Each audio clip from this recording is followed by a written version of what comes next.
Good morning. Good morning. Early or early? Too early, isn't it? Too early. Yes. We're all tired. Look, I've been given talking points, and I don't like reading speeches, never have. But my chief of staff did put some stuff down here in writing just to make sure I don't miss anything. So I'm going to be reading a little bit, and then we're going to open up for questions. I've been on the ground less than 3 full days. I got in here Monday. President of the United States called me Monday morning and asked me to deploy here. Got here Monday evening, and I'm staying till the problem's gone. But we've made a lot of progress in the last few days. Marcos Charles, he's running ice operations here. Rodney Scott, Commissioner of Customs and Border Protection, standing here beside me. Good morning, I'm Tom Homan, I'm the Border Czar for President Trump. I'm here on behalf of the President, along with U.S. Commissioner of U.S. Customs and Border Protection, Rodney Scott, and Marcos Charles, who's leading the enforcement effort here right now. I've been on the ground since Monday to regain law and order in the city beloved by me, and work together to remove threats from the community. During the past administration, we'll all remember, more than 10 million illegal aliens entered this nation. Many were national security threats, public safety threats. We can't remember over 2 million known gotaways. 2 million people who paid more to get away. Why? That just scared the hell out of everybody. President Trump promised American people, including the residents of Minnesota, that he would work to ensure our communities are safe. And with that, this administration is absolutely focused on identifying removal aliens that pose a public safety threat and national security threats. And the numbers prove it. The data proves it. In the past few days, I've met with Governor Walz, Attorney General Ellison, Mayor Fry, numerous police chiefs and sheriffs, and I have more to meet. I'll also be continuing the dialogue with business and religious leaders in partnership in Minnesota, your communities. I'll be meeting with them too, because I want to hear what they have to say. In my meetings with folks so far, and most importantly, the governor and the AG, the Mayor Fry, we didn't agree on everything. I didn't expect to agree on anything. I've heard many people want to know why we're talking to people who they don't consider friends in administration. Bottom line is you can't fix problems if you don't have discussions. I didn't come to Minnesota for photo ops or headlines. You haven't seen me. I came here to seek solutions, and that's what we're going to do. And we've come a long way, and we got some good wins for the people of Minnesota, I think, and for the administration and for the safety and security of this city. One thing we did agree on, though, everybody I talked to agreed on, was that community safety is paramount. One thing we all agreed on was U.S. Immigration Customs Enforcement is a legitimate law enforcement agency that has a duty to enforce the laws enacted by Congress and keep this community safe. Like I've said many times for the last several years, even before this administration, jurisdictions that refuse to cooperate with federal immigration authorities are sanctuaries for criminals. Sanctuary cities are sanctuaries for criminals, and endangers the residents of the community. To be clear, we did not agree with Minnesota state and local officials that they would be involved in immigration enforcement. I didn't ask them to be immigration officers. I'm asking them to be cops working with cops to help us take criminal aliens off the street. What we did agree upon is not to release public safety arrests back in the community, and they could be lawfully transferred to ICE. I'll speak more about that. I will highlight that the Minnesota State Prison System under the Department of Corrections have been honoring ICE detainers. And we appreciate the important collaboration, and we're going to expand upon that. That decision has made Minnesota safer, not only for residents of Minnesota, but the men and women law enforcement. Not just ICE, all law enforcement. Rather than arresting the same public safety threat, significant public safety threat over and over again, they agree to work with us to identify those people and remove them. I'm also pleased to announce I had a very good meeting with Attorney General Ellison, and he has clarified for me that county jails may notify ICE of the release dates of criminal public safety risks so ICE can take custody of them upon the release from the jail.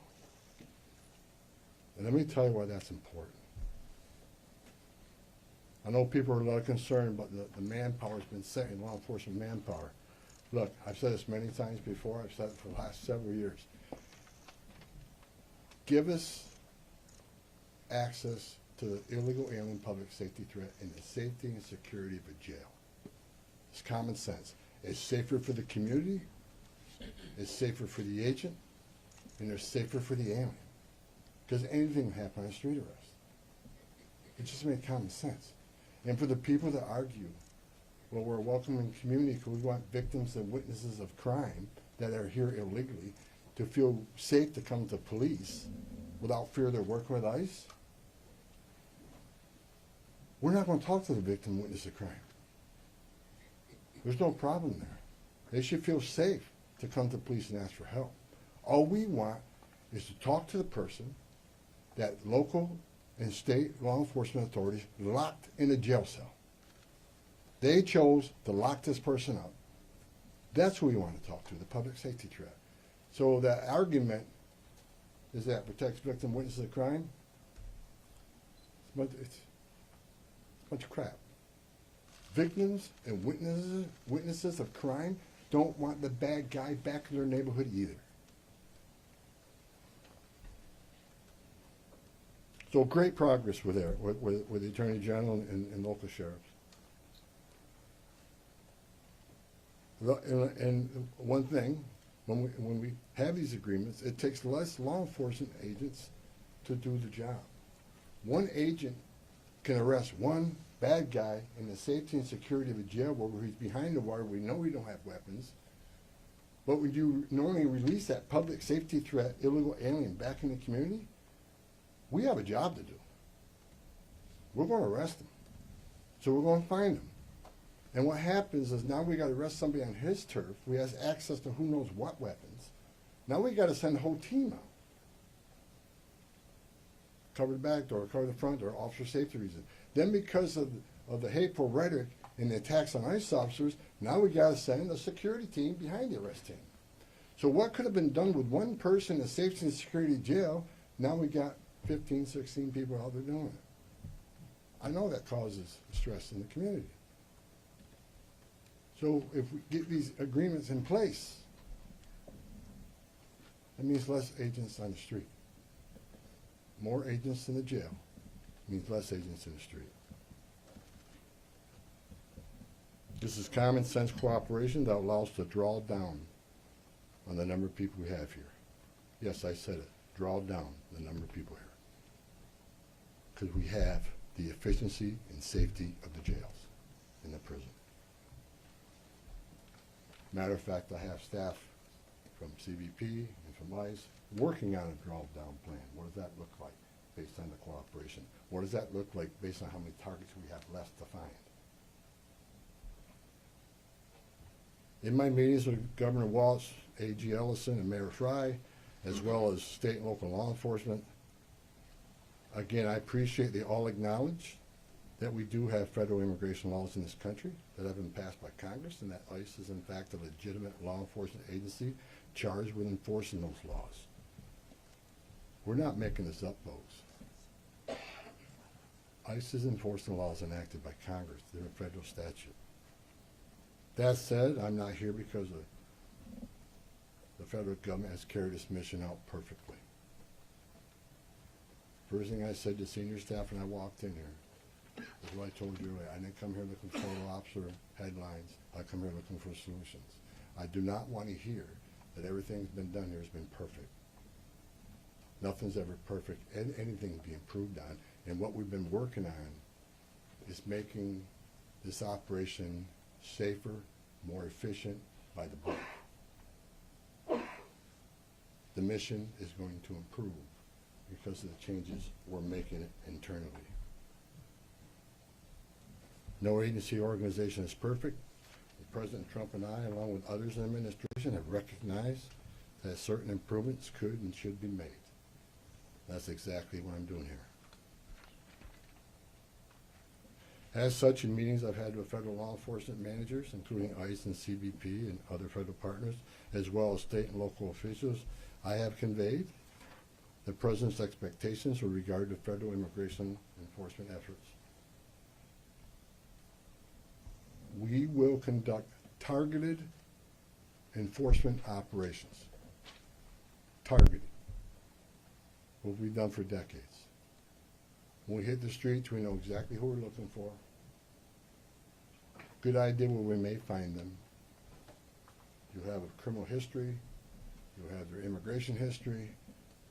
A lot of information about this person that we get from numerous databases out there. Targeted, strategic enforcement operations. That's traditionally been the case, and that's where we're going. That's what we're going to continue to do and improve upon that. With a prioritization on public safety threats. I want to be clear. I don't read a lot of social media. I don't read a lot of media. I don't believe half what I see. We are not surrendering the President's mission in immigration enforcement. Let's make that clear. Prioritization of criminal aliens doesn't mean that we forget about everybody else. That's just simply ridiculous. But when you have a criminal standing here and a non-criminal standing there, that criminal always should be targeted first because he's a significant concern to the safety and security of the community. By and large, for decades, ICE and CBP have carried out their duties with integrity, professionalism, and compassion. That remains the expectation of President Trump, and I will, hold our agents and officers to that standard. I'm almost done, and Tom can be Tom. As far as the agitators, that said, I want to reiterate and make very clear.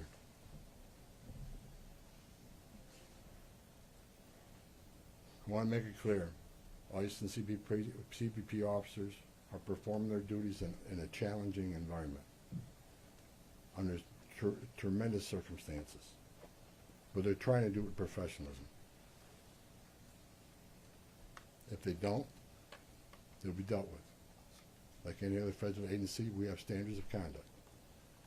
They are sworn law enforcement officers working tirelessly to enforce our country's border security, immigration laws, protecting the interests of our country and preventing dangerous people from walking the streets of this nation when they're not supposed to be here to begin with. Men and women of ICE, I was a border patrol agent. I was an ICE agent. I was the first ICE director that came up through the ranks. I spent over 40 years doing this. These men and women that carry that badge and gun are American patriots. They put themselves on the line for this nation every day. But I want you to remember, they don't hang their badge, they don't hang their heart on a hook every day they come to work. They're mothers and fathers too. They're sons and daughters too. And if they've seen a fraction of the tragedies I've seen in my career, they take a lot of damage home to every day. The things they've seen, especially on the border with border patrol agents. People drowning in the river. Women being raped by criminal cartels. Giving CPR to a baby that was thrown in the river by the cartels because border patrol came too close. So let's throw the baby in the river. That way the border patrol was concentrated on that so I can get away. These men and women see some terrible things. But I want you to remember, they're mothers and fathers too. Many of them are members of this community. God bless every one of them. The hostile rhetoric and dangerous threats and hate must stop. And we all agreed to that. All everybody met here to tell you, we got to stop the rhetoric, the hateful rhetoric that has caused an increase in assaults. that it calls, because of that, have to send security teams out with arrest teams, which surge the city with additional resources because of the rhetoric, because of the threats, because of the assaults. Again, with the agreements we've achieved and following through the agreements, with the rhetoric dropping down, that allows us to pull more agents out once we feel the environment's safer.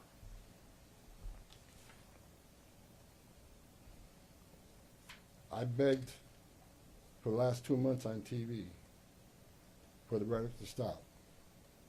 I said in March, if the rhetoric didn't stop, there's going to be bloodshed. And there has been. I wish I wasn't right. I don't want to see anybody die. Not officers, not members of the community, and not the targets of our operations.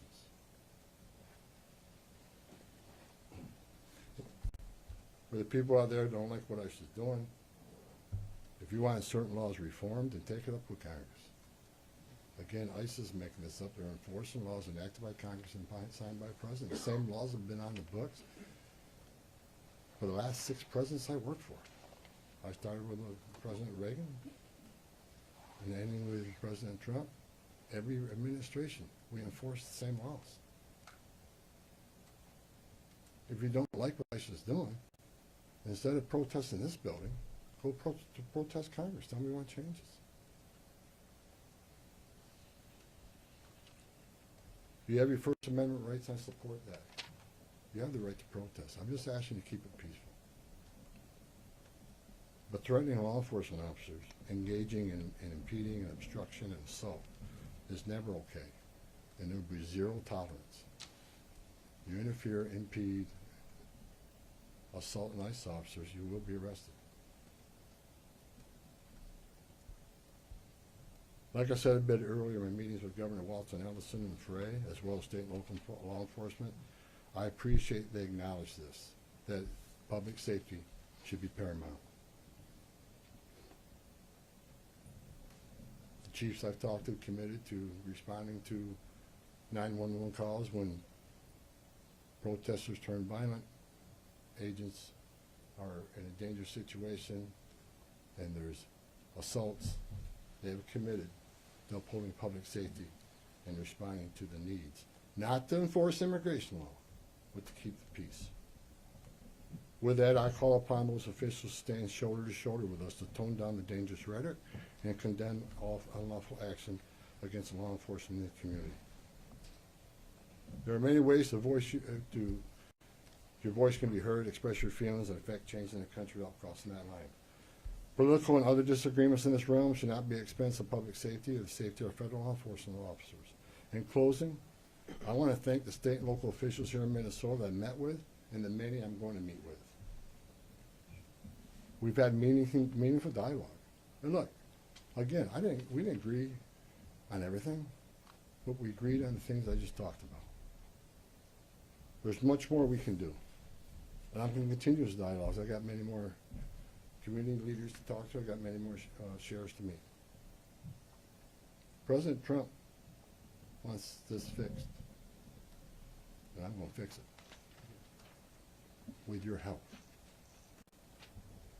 I want to thank President Trump for his unwavering commitment to public safety and prosperity of every American. Under the President's leadership, we have the most secure border in the history of this nation, which means less women are being raped, less children are dying crossing that border, less fentanyl is getting in this country to kill Americans, less known suspected terrorists are crossing the country, and we don't have 2 million unknown gotaways. We don't know who the hell they are.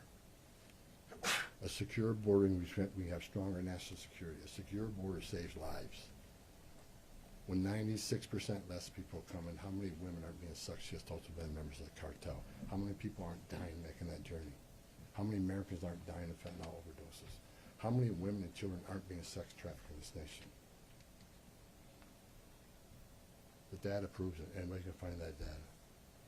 So God bless this great nation. God bless Minnesota. We can do better. And I thank the local and state leaders meeting with me. We made some significant gains, significant coordination and cooperation and you're going to see some massive changes occurring here in this city. Thank you. Mr. Can you clarify what the rules of engagement Hold are? on, right here. Thank you so much, Mr. Homan, Giovanna Delorto with the Associated Press. Based on how you have described these changes in the mission, can you be more specific about the objectives of Operation Metro Surge? If what you have described changes the parameters for interior enforcement only in Minnesota or also in Maine and other places? And finally, when would you consider that those objectives will be achieved and this operation will end? Is it in terms of agents on the ground, in terms of who you're targeting for arrests? The withdrawal of law enforcement resources here is dependent upon cooperation. Like I said, one agent arresting one bad guy in jail means less agents on the street. We have some agreements. We got more to talk about how we're going to implement those agreements. But as we see that cooperation happen, then the redeployment will happen. Look, target enforcement operations should happen across the nation. That's what we've done for decades. And with target enforcement operations, I've done many of them. It just makes it safer for everybody. When we know exactly what we're looking for, what is his criminal history, what is his immigration history, where's he live, is he in an apartment complex versus a house, has he got a known record for having weapons. It's safer for everybody. Then we know what type of resources we need to go. And, you know, it just makes this operation cleaner, more efficient, and it's proven less violence. When we know exactly what we're getting into, and we can take the necessary precautions to keep everybody safe. You know, some of the operations that I've been involved in, we know there's children in the house based on surveillance. So we know you got to be a little bit different when you go into the house because there's going to be children present. So target enforcement operations, the way we've always done it, I think we got away from a little bit. And we're going to make sure we do target enforcement operations. And look, and I will say it again, you know, we are not surrendering our mission at all. We're just doing it smarter.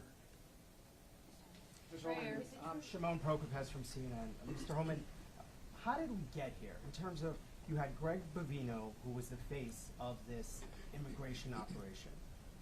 The mission, as you say, to having border patrol agents in the interior of this country, stopping U.S. citizens, asking them for ID, creating this fear in places like Chicago and now here.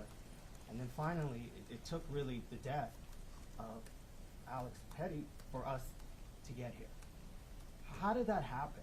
Who made the decisions to allow this kind of operation to proceed in this way and to create such fear?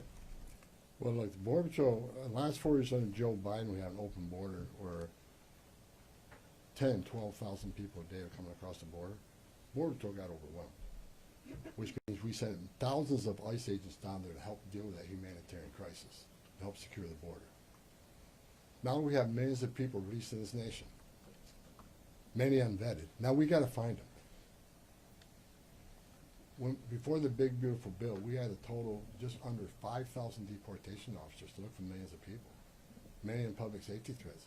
So yes, we needed Border Patrol to come and help on our mission now. And reason for the massive deployment is because of the threats, because of the violence. Our officers need to be protected. If I'm on an operation, an arrest team, I'm going to a house, I got to be busy with that guy, the dangerous guy, and I can't keep looking over my shoulder at what's happening outside the house. So we brought extra resources in to provide that security. And as I said, as we drill down on these great agreements we got and this great understanding we have means less. So we can draw down those resources. When the violence decreases, we can draw down those resources. But based on the discussions I've had with the governor and the AG, we can start drawing down those resources as far as those looking for public safety threats being released, and do it in the jail with much less people. So the drawdown is going to happen based on these agreements. But the drawdown can happen even more if the hateful rhetoric and the impediment and interference will stop. So Border Patrol, I was a Border Patrol agent. These men and women are patriots. God bless them. They're here to help us. And the drawdown will come soon, depending on when this actually, I see this in play. but the agreements to have a loan is going to cause a significant drawdown. So you're going to see a Can I just drawdown. follow up just on a personal, ahead. just on a personal, Go ahead, Ben. you've been doing this Ben, for go 40 ahead. years, just a Tom Homan. follow-up. Ben, So go can I ahead. just- Bill. First off, Ben Burkbaum, Real America's Voice News. On behalf of the American people, I just want to say thank you to you and to all of the agents that are putting their lives on the line to go after the people that were allowed in the last administration. We watched that happen in the media, the honest media, covered up by many of the media that are behind me. We want to say thank you, and to all the men and women that are out there. Can you talk to us about what's being done with the leadership on these signal chats, on these WhatsApp chats that are organizing the attacks against you, the obstruction against you? Are we going to be arresting those individuals as well? And to the folks out there in America that voted for this, that want mass deportations because they saw a mass invasion under Joe Biden, what would you say to them? How are we going to get to that point? Well, first of all, about the organization and the funding of the attacks on ICE. I'm not going to answer a lot about that because I'm not going to show our hand, but they'll be held accountable. Justice is coming. Again, we got to all remember why the questions we're seeing and why we're here. What started this? 4 years of an open border, where millions of people are in this country unvetted. Remember, let's not forget, for 4 years we were told the border's secure. 4 years we were told the border's secure, and we all knew it wasn't. And I want this to be a positive thing we're doing here today. I also want to remember the politicians are continually attacking us. Where were they the last 4 years when the number of women, children, sex trafficking went all-time high? Where were they when 250,000 Americans died from fentanyl coming across the border? Where were they when women and children are dying making that journey? Where were they when over 4,000 aliens making that journey died, historic record? Where were they? Not a word. Now we're just trying to respond to what happened the last 4 years and keeping this country safe. And we're arresting a lot of public safety threats, take them off the streets, which make this country safer. President Trump promised to make this country safe again, and that's what we're doing. But my 2.5 days up here, we made a lot of progress. I think everybody agrees on the criminal and public safety threats. They agree it's much safer and easier to arrest an alien in a facility than send a whole team out in the field that's going to draw anger, because now we got to send a bunch of people to do something that could have been done by 1 or 2 people. And I've said this for years. I have no ill will to anybody in Minnesota. All the people I talk to, we're never going to agree on everything. We have different philosophies and different opinions on immigration, but we all agree this is a way to go to reduce safety, reduce crime, not reduce safety, reduce crime and increase safety for our operations. More people in the jail means less people on the street. It's simple math. Right here. Lana Zach, CBS News. Everybody I've spoken with agrees that if somebody has a violent criminal history and is a fugitive, they don't want them as their neighbor.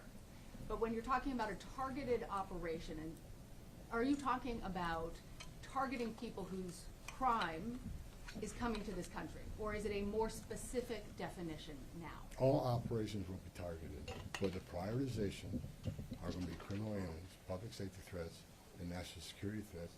I've met with Marcos and his staff. We got a lot of them to keep us busy. So that would be our focus. So that is enough that's what, there is not going to be a focus on people who have no other crimes except for their status. If you're in the country illegally, you're never off the table. But prioritization doesn't mean you forget about everybody. So let me say this. If the message we send is you can enter this country illegally, it's a crime, don't worry about it. You can have your due process, show up in court, not show up in court, get ordered moved, don't worry about it. Unless you commit a serious crime, you're good to go. If that's the message we send to the world, you're never going to fix this problem. The most vulnerable people in the world will make that dangerous journey like they did under the Joe Biden administration. Over 4,000 aliens died making that journey. And it's, again, a significant increase in sex trafficking.